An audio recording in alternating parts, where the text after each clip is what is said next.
I hope I'm posting my story in the right group because I really need someone's advice regarding my situation. I have been married to my wife, Christy, for quite a long time now. We have two children together, Robert, Diana. Robert is the oldest, and he was our only child for a while until my wife got accidentally and unexpectedly pregnant again with Diana years later. To be honest, both of us wanted only one child, but we were grateful that God had blessed us with a second one. I love both my children equally, and I always worked hard to give them everything they ever wanted. When my wife and I had Robert, we were just 2 years into our marriage, and I was beyond excited to meet my little buddy.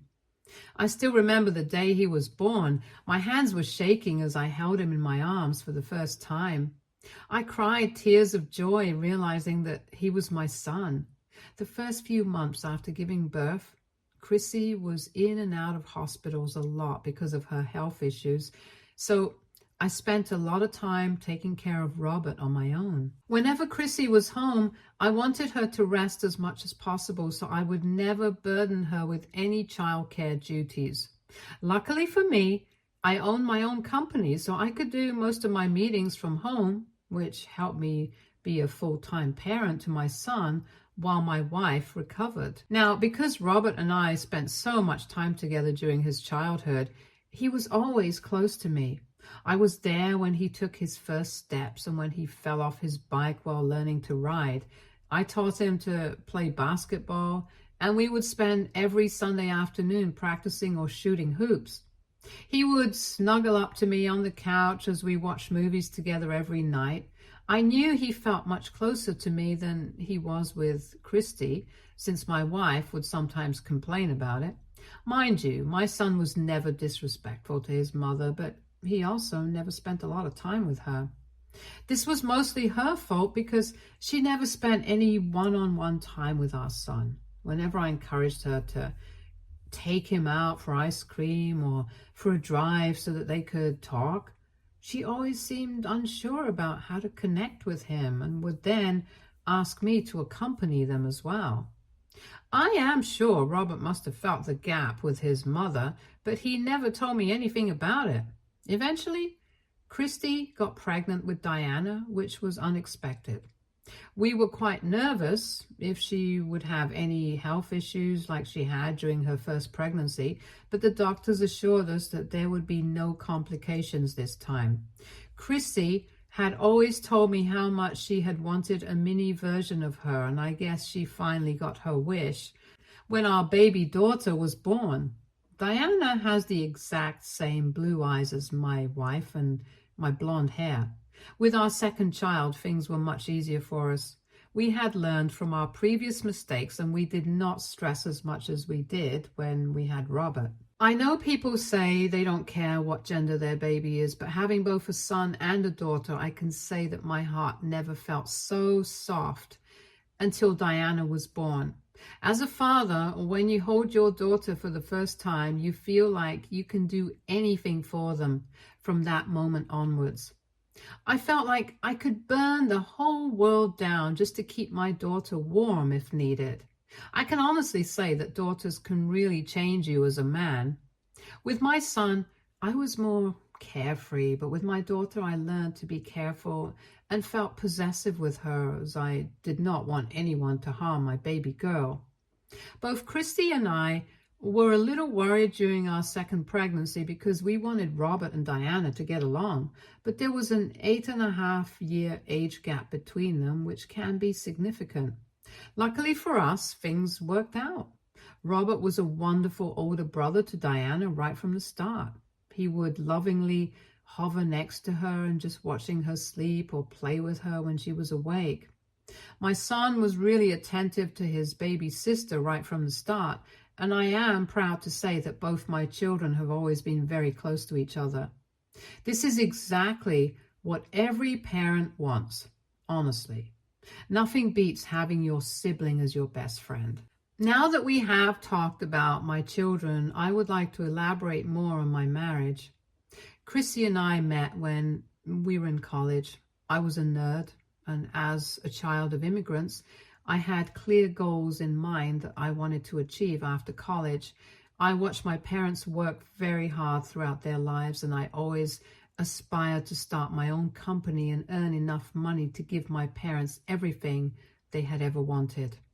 Christy, on the other hand, had a much easier life than mine. She came from an upper middle class family.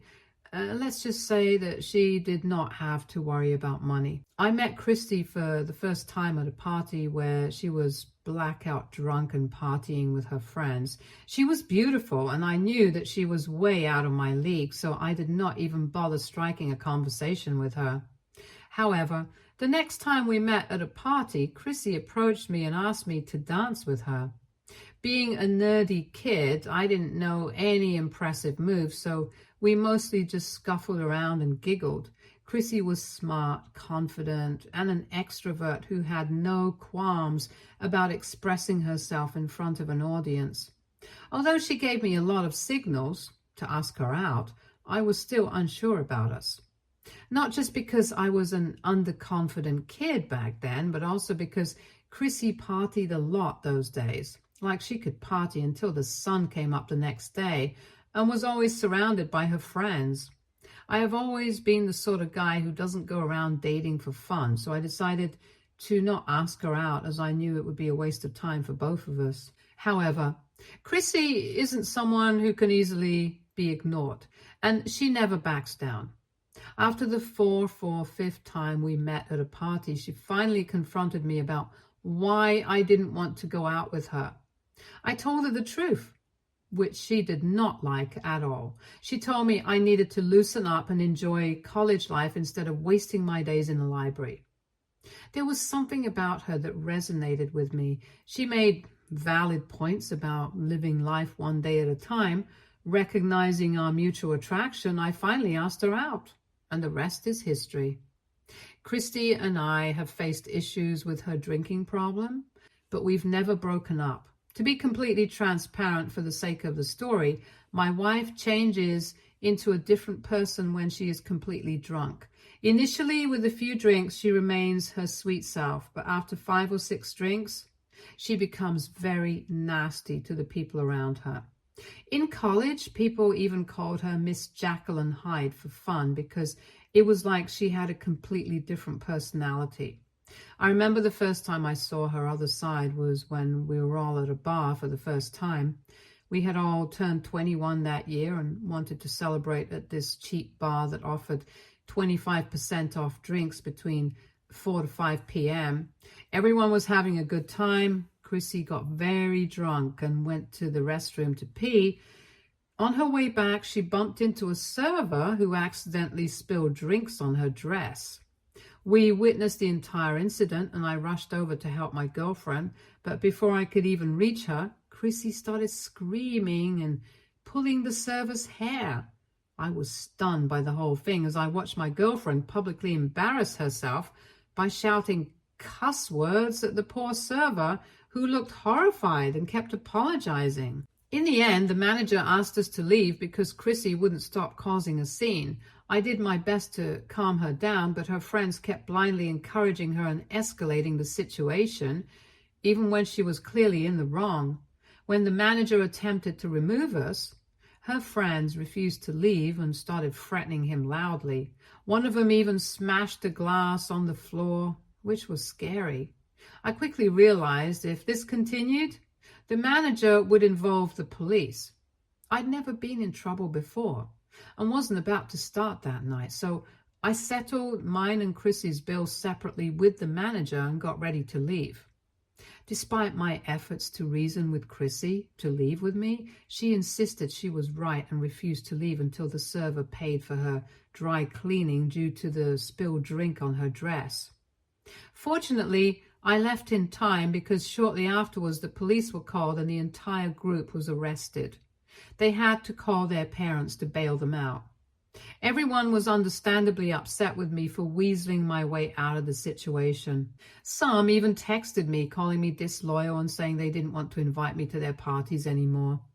Honestly, I was okay with that because I didn't want to be associated with people who got into legal trouble. However, Chrissy was not happy with how things unfolded. She wanted me to apologize to her friends and kept insisting that we should support each other and stick together in such situations. I explained firmly that unlike her family, my parents wouldn't forgive such behavior. They would be furious if I ever needed them to bail me out of jail.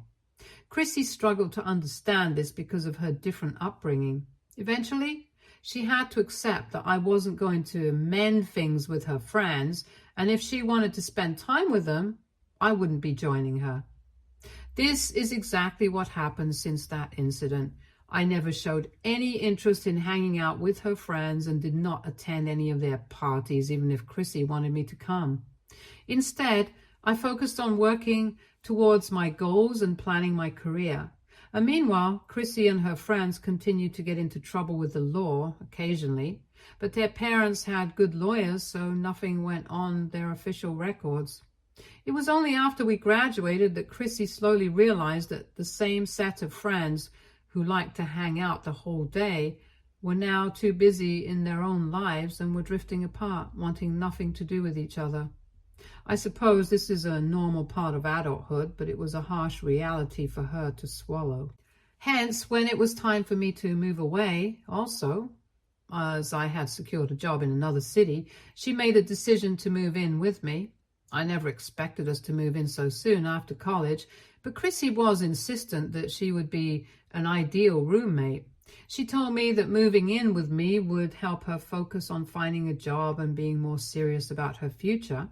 However, in the first 6 months of living together, it was a struggle for me to pay both our bills and rent, as she didn't contribute financially.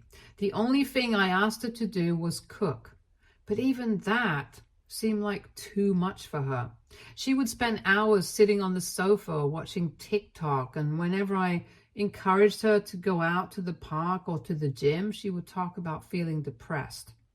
It was only after I sat down and talked with her about the financial strain I was under that Chrissy finally understood the extent of my responsibilities.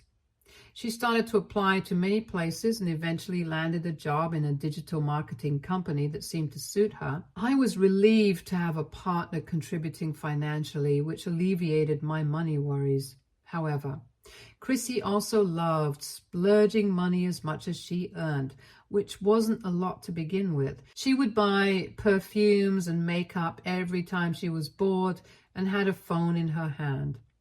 I couldn't count the number of boxes that arrived at our door, all for her. This behavior raised a red flag for me because we were living together and likely heading towards marriage. I wanted a partner who would also save for our future.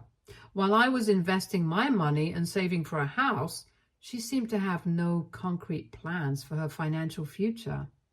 However, I knew I couldn't push her to change. She needed to come to that realization on her own, so I kept quiet, no matter how extravagant her purchases became. I remember once on my birthday, I had saved enough money to buy a car for myself.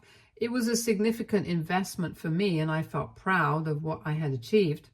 Chrissy was shocked to see that I had enough savings to buy a car and demanded to check my account. She couldn't believe how much money I had saved. I think seeing me make such a substantial purchase made her realize she needed to step up her financial game. She finally started talking to me about investing her money each month, which pleasantly surprised me. She stopped making unnecessary purchases and learned to save her paychecks every month.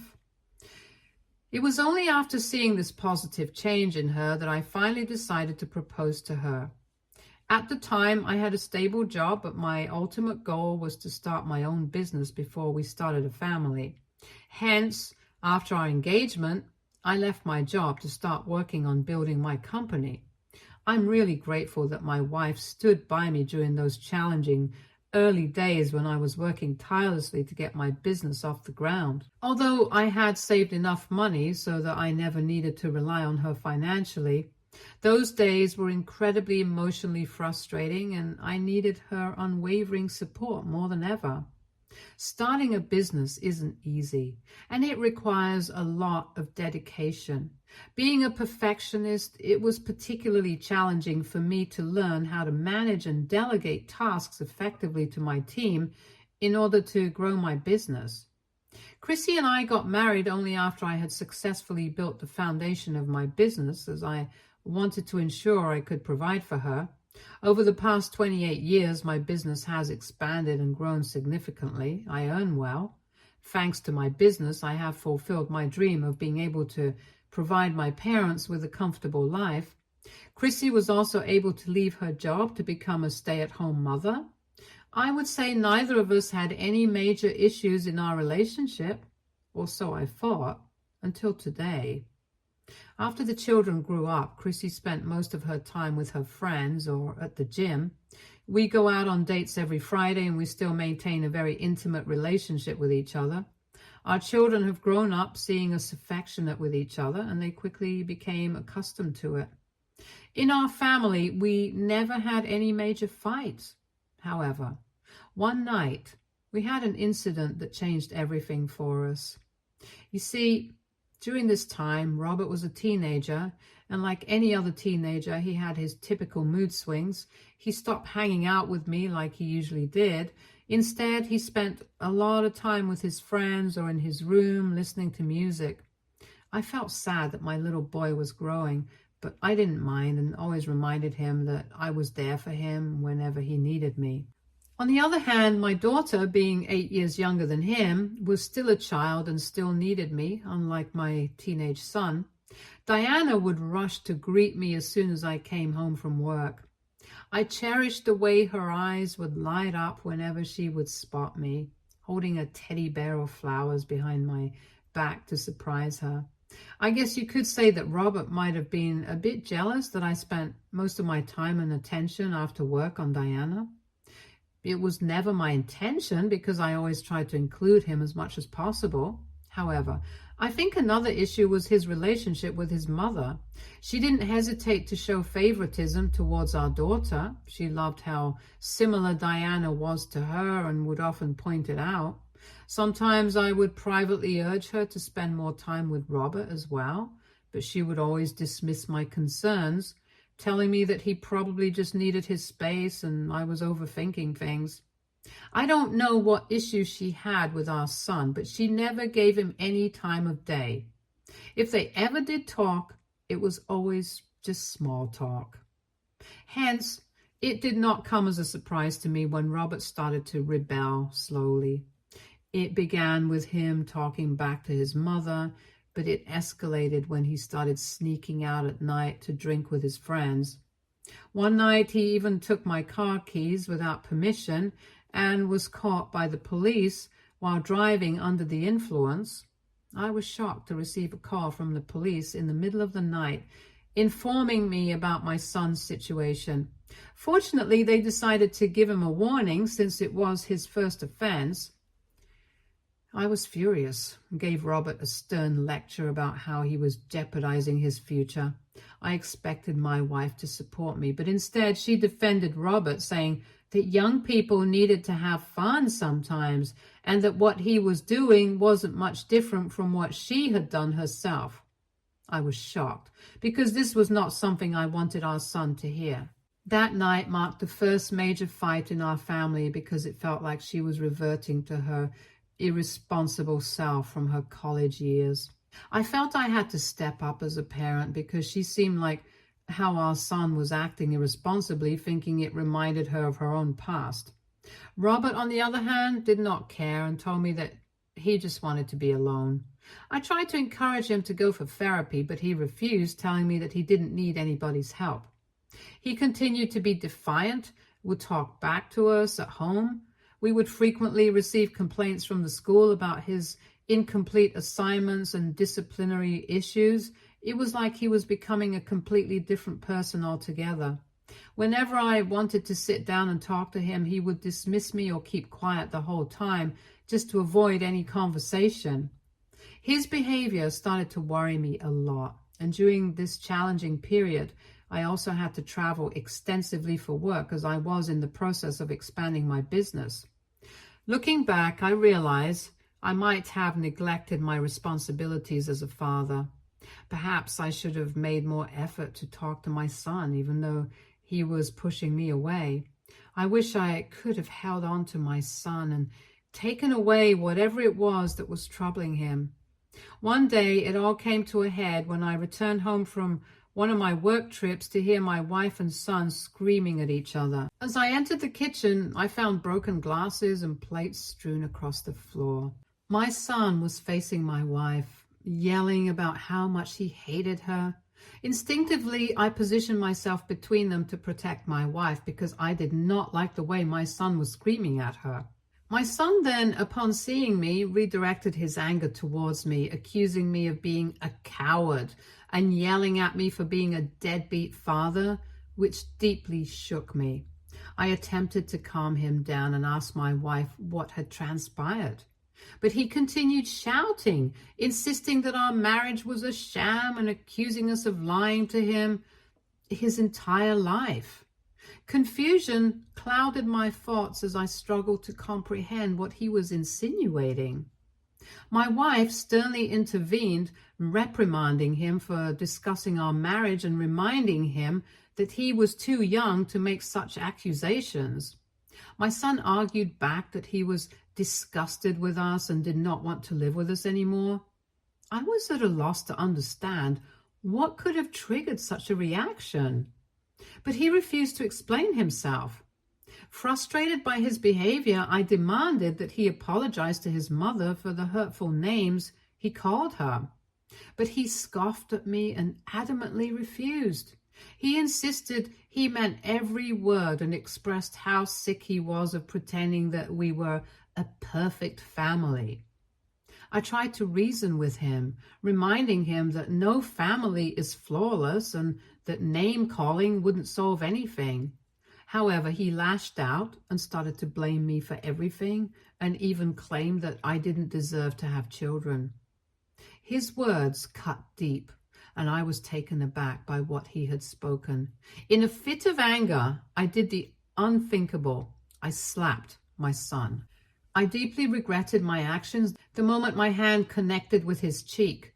The room fell silent as shock registered on everyone's faces. My son staggered back, clutching his cheek in disbelief, while my wife gasped audibly, her eyes wide with horror. I had never laid a hand on my children before, and the realization of what I had done hit me like a ton of bricks. Guilt and shame flooded over me as I stepped back, unable to comprehend my own behavior. My son's stunned expression turned into a mix of anger and hurt, and I could see tears welling up in his eyes. Without a word, he ran upstairs, leaving my wife and me standing in stunned silence. She approached me and offered a half-hearted hug, murmuring that it would be okay, and suggesting I apologize to him later. I stood there, my hand trembling, realizing the damage I had caused to our family. About an hour later, as I helped my wife clean up the kitchen, the doorbell rang. And before I could reach the door, my son hurried downstairs to answer it. It was his grandparents, my wife's parents, whom he had called to come and take him with them. They were already aware of the incident, and while they understood the situation, they reprimanded me for my actions. I attempted to apologize to my son in an effort to mend things, but he ignored me as if I didn't exist. He had packed his bags and went away to live with his grandparents. He didn't even stay to say goodbye to Diana, who was at a friend's place celebrating her birthday at that time. Initially, we hoped this move would be temporary, but Robert eventually made it clear he had no intention of returning home after that incident. I did everything humanly possible to seek his forgiveness. I apologized daily, attempted conversations when visiting his grandparents' place, where he often locked himself in his room, and sent countless texts pleading for communication. Despite my efforts, my son ceased all contact with me. The only ongoing expectation was to financially support his education while he lived with his grandparents. I also talked to my wife regarding the incident, and she explained that Robert and she had an argument about his homework that escalated quickly. At that moment, I had no reason to doubt her account, especially considering Robert's previous behavioral patterns. For a long time, I believed that my son's apparent hatred and abandonment was solely because of that one incident. When my son got into college with a full scholarship, I couldn't have been prouder of him. I sent him a text congratulating him and expressing how proud I was. I ended the message with another apology. However, he responded with a long text asking me to stop sending him these messages and stating that I was no longer his father. His words echoed the painful memory of that night when he called me a deadbeat father despite all my efforts to reconcile with him. I had apologized countless times for that one slap, and if my son continued to hold such resentment towards me, I felt there was nothing more I could do to repair our relationship. That conversation marked the last time we spoke. These past 5 years, I've deeply missed my son a lot, and I think about him all the time. Despite no communication with me, he has maintained a steadfast relationship with our daughter. Diana sometimes updates me and my wife about our son, but mostly we avoid discussing his name because it's too painful. Diana knows about that fateful night and the incident where I slapped her brother. Although she was disappointed in me, she does understand the depth of my remorse for that action. Yesterday on her birthday, Diana expressed her wish to spend the entire day with our son at the adventure park. I was genuinely happy for her and hoped that they would have a wonderful time together. When Diana returned home late that night, she appeared disturbed. While Chrissy had already fallen asleep, I stayed awake to ensure our daughter returned safely. I also hoped to catch sight of our son in case he accompanied her back. When I asked her about her day, Diana shook her head. Concerned, I inquired if something had happened to her. It was then that my daughter asked me if I knew the real reason why Robert had left that night. Confused, I asked her about what she meant, but she told me that Robert misses me even though he will never admit it, and he had shared something troubling with her that she found hard to believe. I pressed her for details, but Diana suggested I should probably go through the emails my son had apparently sent me years ago. Initially, I believed my daughter might have misunderstood Robert because if he had ever sent me emails, I would have undoubtedly responded to them. Checking my Gmail, I found no emails from Robert. Puzzled, I wondered why he would tell Diana he had emailed me if he hadn't. I recalled having an old email address that I hadn't used in years, which I had used to create my Facebook account. Although I hadn't used it in a long time, I thought it might be worth logging in to check for any emails from my son. Even though I had forgotten my password, I managed to recover my account successfully. Imagine my shock when I found several emails from my son sent over the years just waiting to be opened in my inbox. I began reading through the emails he had sent, and I soon realized that my son would send me an email every time he was having a difficult day. It brought tears to my eyes as I went through his messages. In his recent emails, he expressed his regret more and more about not opening up to me sooner about the real reason why he left that night. In it, my son recounted the night he had argued with my wife. He described returning home from school to find her in bed with someone else. Naturally, he was furious and started to yell at her. In return, she threatened him, insisting he keep the secret to himself, warning him that revealing it could lead to our divorce. She also told him that I had supposedly been cheating on her during my work trips and that we had an open marriage. This revelation utterly disgusted our son, leading him to call me all those names, believing his mother's accusations were true. It wasn't until years later, when he started going for therapy, that he realized just how his mother had clearly manipulated him. By staying connected with Diana, he gradually understood that our marriage was never open and that his mother had been the one cheating behind my back. He ended the email by expressing how he didn't have the courage to face me, knowing that he was the one who had walked out of the family and had mistreated me for years. As I read his email, I felt a rush of shock and sadness. It was like a punch to the gut reading the truth my son had been holding on to all these years. I felt betrayed and angry realizing that my wife had been cheating on me all these years, and I had absolutely no idea. My life feels like it has fallen apart. What should I do? Should I confront my wife about this, even though I don't have any proof? What if she denies it, especially since she rarely admits to any mistakes? Update 1. Hello, everyone. It's been a week since I last updated.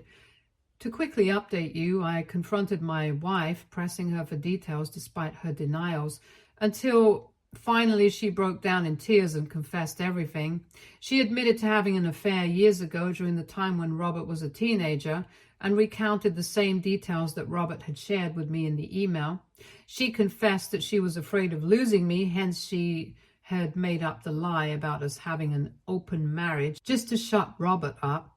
She went on to tell me how she convinced our son to keep the secret, but he was furious at both of us, which led to that confrontation that night.